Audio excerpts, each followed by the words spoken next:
Hey guys, so it's been a hot minute, but we're moving on to chapter 5, which is quality time. It's a little bit like communication, but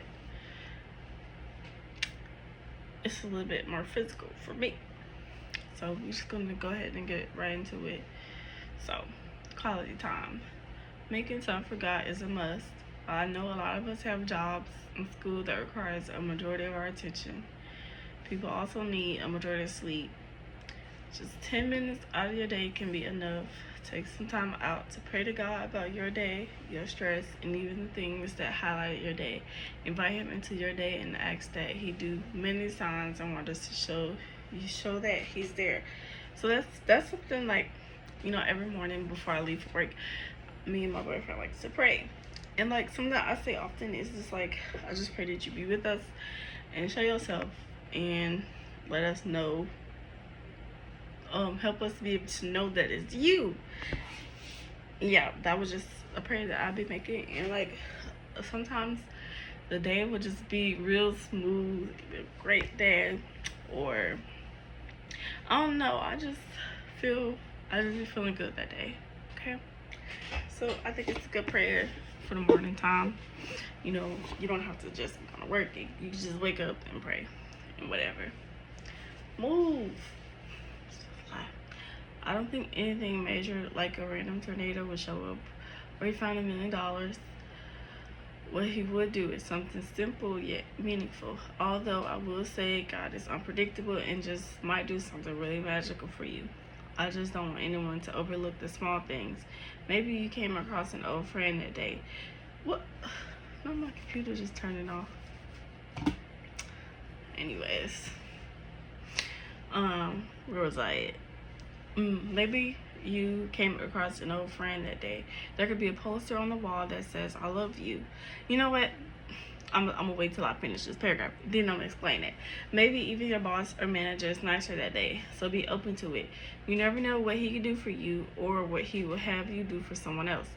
So, like a lot of times, I'll just be walking and I would casually see a heart, like out of nowhere, and they don't just be like a regular heart. It be something in the shape of a heart.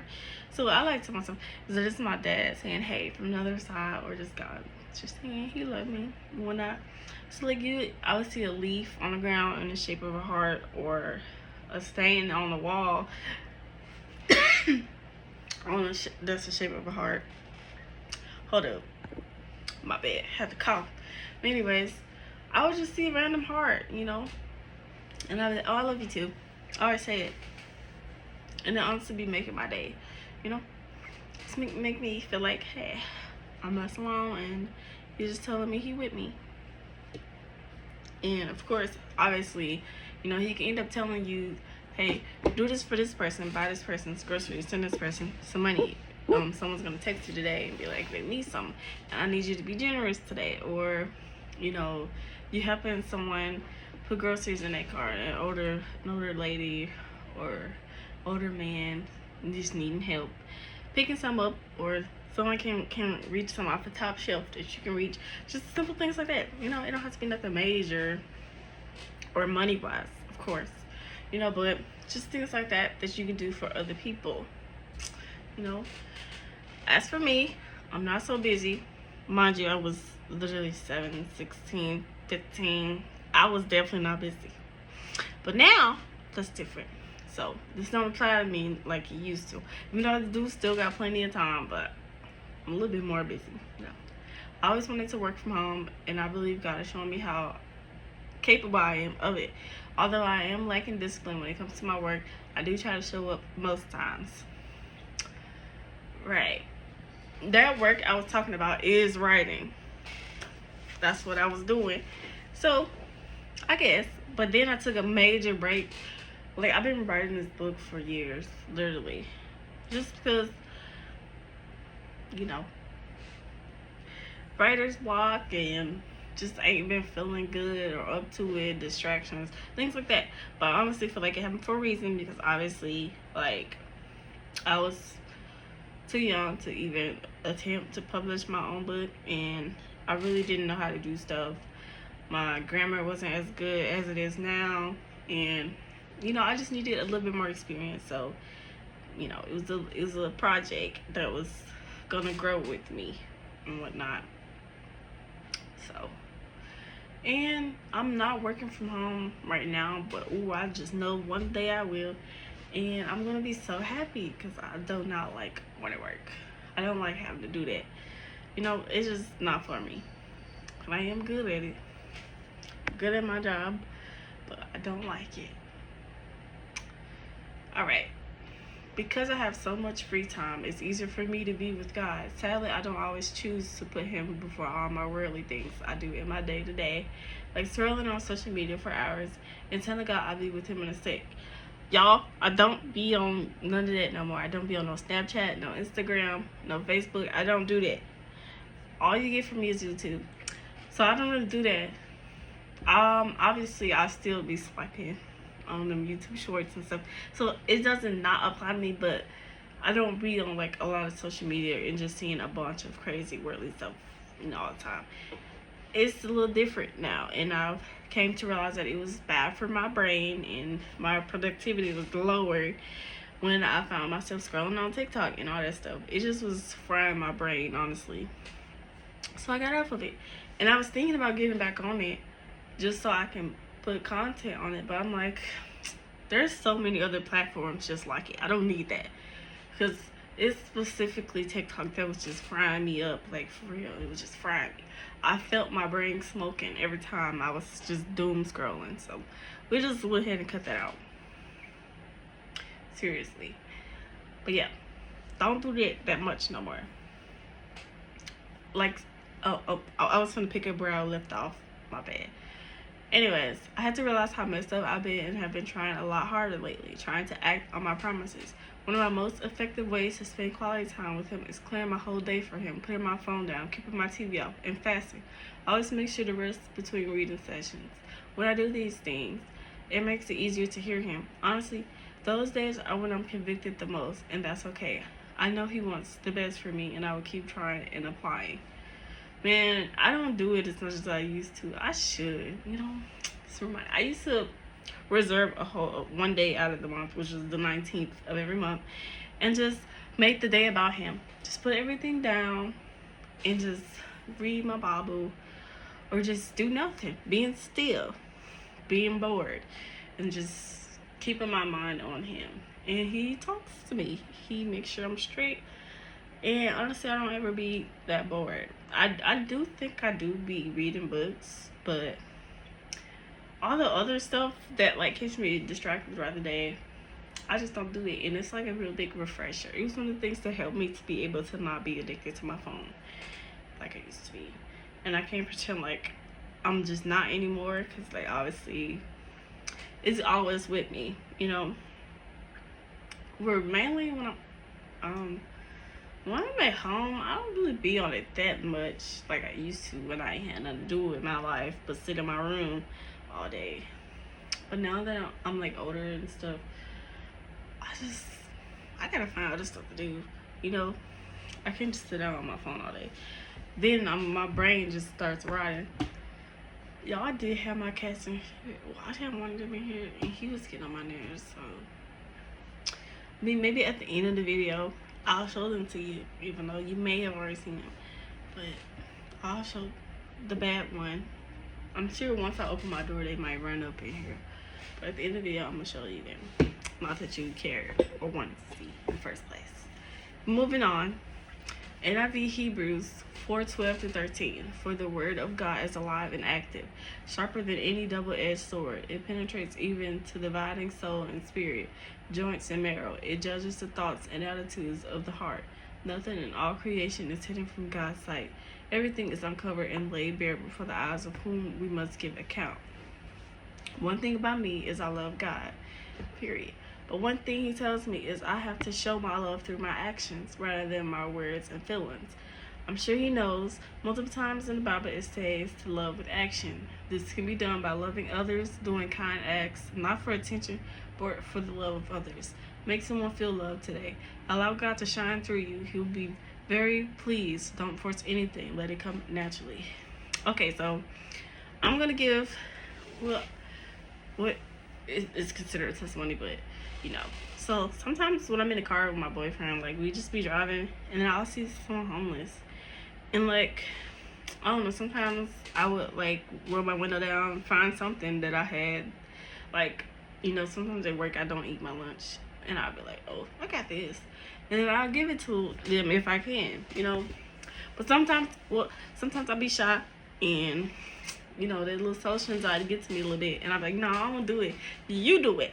So my boyfriend do it for me, and he will go up there. He will happily do something nice for somebody, but like, I don't know. I ain't gonna just like say that he be doing it for attention. I'm not even gonna accuse him of all that. But like sometimes you better off doing it in secret. When you do it, don't just go be telling everybody, oh, I did this. I feel proud knowing that I'm the one who actually went and gave him that instead of, the person that went and did it. This is my food that I gave him. You know what I'm saying? So in my secret place, I'm like, well, I helped somebody today, even though I have pick the right word. I wasn't brave enough to go up to them myself. I still initiated it. Yeah. Sometimes you ain't gotta let the world know what you did. Like people who would record themselves doing something nice for the homeless or something. Like it's good to do in secret. Better to do in secret. Although it does encourage other people to like do nice things as well. But like, as a homeless person, how would you feel if someone had their camera just sticking dead in your face, like, oh, here you come, ma'am? Like, I wouldn't even want it at that point. Like, you sitting there using me for clout? Really? I hope you get all them likes you want, honestly. But if you're really hungry, you won't even care for real. So I'm like, just do good, but you ain't gotta let the world know. Just saying. And I'm not even trying to sound like I'm cocky, like, oh, I'm the real one. I'm the real one that gave him that. Honestly, it was teamwork. And I feel like it's another thing, but I don't know what it was. I don't know. But because I don't remember, I'm just not gonna say it. Oh yeah, don't force nothing. If you don't want to do it, don't even do it. Cause sometimes you're gonna feel guilty about not doing something, but it's okay. Like, you're not obligated to do anything. God tells you, give freely, which means if you want to, like, if you truly, genuinely feel like, hey, I really need to get this to somebody, I really want to. But if you feel hesitant, like, oh, I don't want to, and you just thinking about the consequences or thinking about this and that instead of just doing it, then that's just your sign not to do it. Like, at this point. He might tell you you're selfish later, but like, don't force nothing. But anyways, that leaves something up. But yeah, that covers that. Moving on. Sometimes you'll definitely know when God is demanding your attention. I've been indulging in Him long enough to know when He wants to talk. It mostly begins early in the morning. The day just feels different, and I always know why. Birds are always there to confirm my thoughts by playing around by my window and chirping as loud as they. A lot of times it's scary, but I know correction is on the way and that God is being serious. I try not to play with His patience. He is my Father after all. Okay, so honestly, things changed a little bit since then, Like, I don't know how to describe it, but I'm not, like, that description I gave you is actually true. Like, I would wake up and like the sky would be white. It wouldn't be blue. It would be white, which would make my room. Oh my god, this would sound crazy. My room would look different. It would look like dull, and I don't know. It's so serious. I really don't know, but I feel like God's mood would change and make the sky a whole nother color.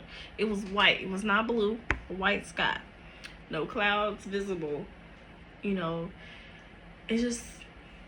That's just what it looked like. And I will feel that and be like, okay, He wants my attention. Let me get into it.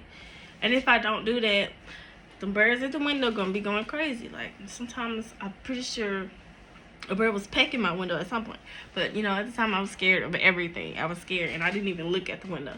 I was like, Lord, I'm coming. I got look. You ain't even gonna do all that. I'm here. And like, and when the birds didn't do it, it was my cats that did it. I had these other 2 cats named Smokey and Tipsy. Don't say nothing about their name. I was a kid, okay? So what they would do while I'm asleep is like just run around my room and jump on me, jump on my head, like get up, and don't let me try to fall back to sleep, cause I'll wake up and be like, okay, I got you, and then like dozing off. And once I close my eyes, I'm gonna feel them run on me again and just harass me until I wake up. And like that was one of the things I hated about letting them sleep in there with me, is they would go crazy. And in the middle of the night, just doing whatever they want. But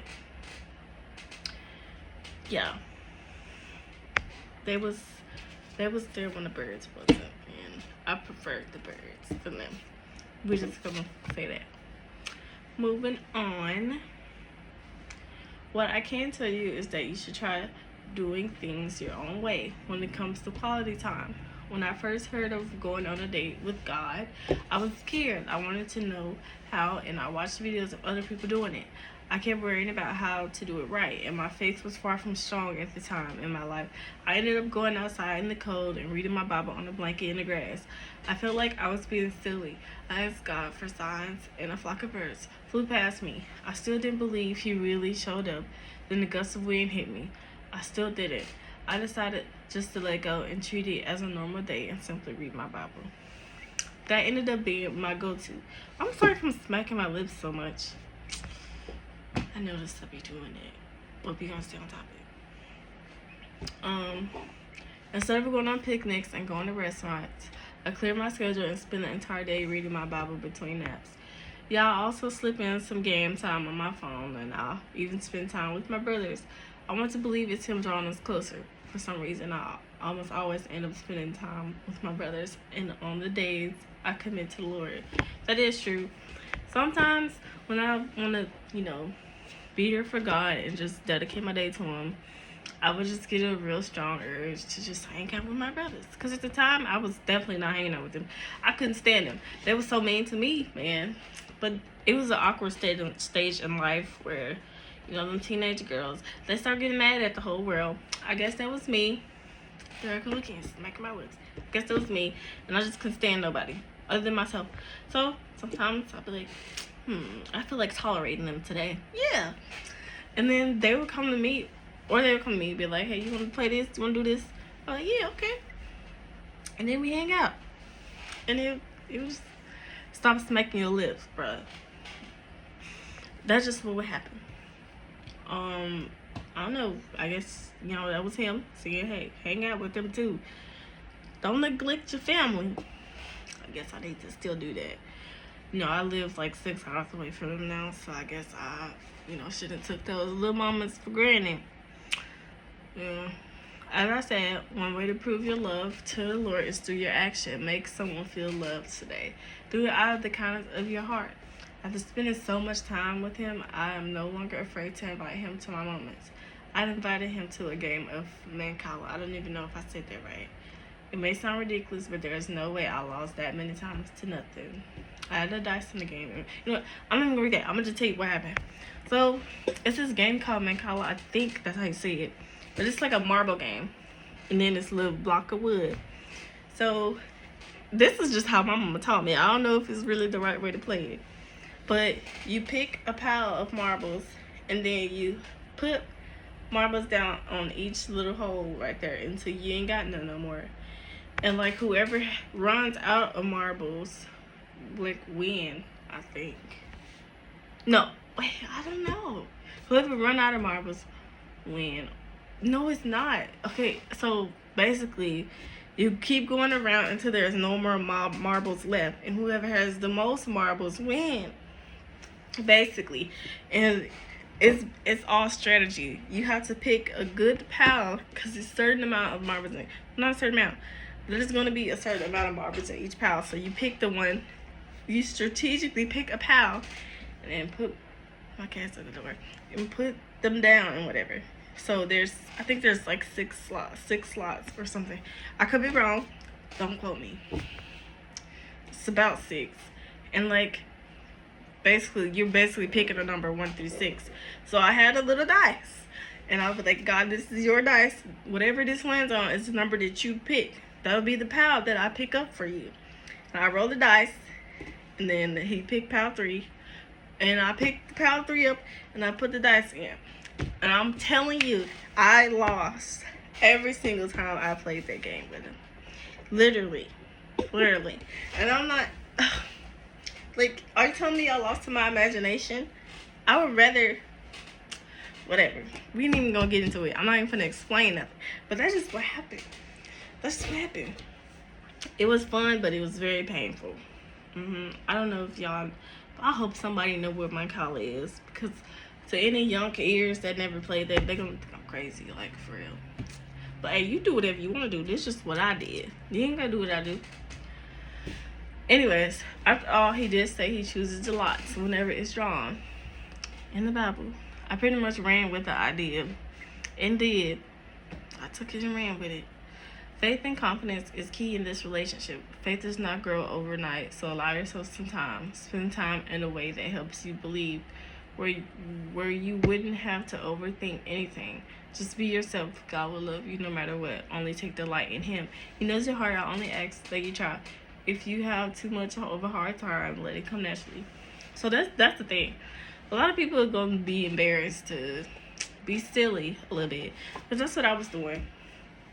And like, when you just have confidence, like, you know, like, no one's gonna make fun of you, like, especially if you by yourself with God. Like, what makes you think he gonna laugh at you? Like, if you're really being serious and being open-minded, like, he gonna do it with you, you know?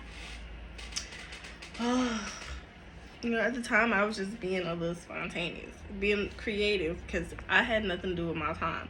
Like, if you know what I've been through, you know, in my childhood, just know that I had so many moments where I had nothing to do at all. And sometimes, you know, you're gonna find some way to entertain yourself, for real. That's just what I did. I thugged it out. Anyways, to be honest, I was already weird to begin with. She didn't have to clock me like that. She didn't have to do all that. I just feel like I had too much free time, too much time to myself. Okay. To be honest, I was already weird to begin with. I played board games by myself. As long as that sounds, it was really fun for me. Being creative comes in many ways. Don't be upset when someone calls you weird. They simply don't know how to have fun by themselves. We have to learn to not be judgmental, and to at least wonder what it's like in their perspective. Now, I was a weird kid, honestly. Not even gonna lie. One day I decided to play how I usually do it, but to invite God instead. It ended up being my best decision. Alright, you know, I was doing it. I started off just rolling the dice for no reason. And then I was like, you know what? This one be you. I hadn't so easily adjusted to the idea, but I allowed myself to play despite my thoughts, and eventually I was able to enjoy it fully. Like I said, you don't have to do what I do. Just be yourself and find a way to commune with Him in a way that makes you comfortable. Only your presence is needed in order to have quality time. I'm only teaching you through my experiences. Remember that. I'm already embarrassed sharing this, and I'm embarrassed saying this. You know, you think about me when I'm the one that gotta go with saying this. But that's it. I'm about to open the door and see if one of them decide to show themselves.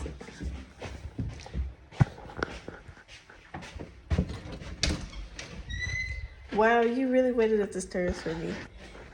Say hey, CJ. I kicked him out, and I didn't think he was gonna be at the stairs. CJ, say hey. Hey, Mama not mad no more. Mama not mad no more. I'm not kicked out no more. You glad? I guess so. Now I'm gonna show you the other line because, you know, wow, he was really serious. He got me feeling bad when he was the one that was doing too much.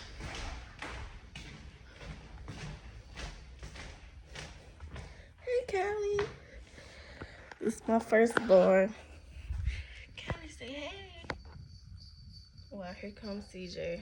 Wow, you want to steal all the shine. I don't got no treat. What is she? Anyways, say hey, Callie. Say hey, girl.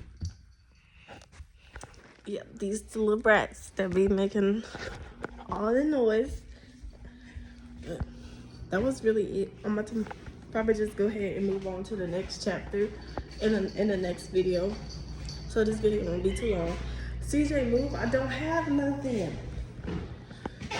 All right.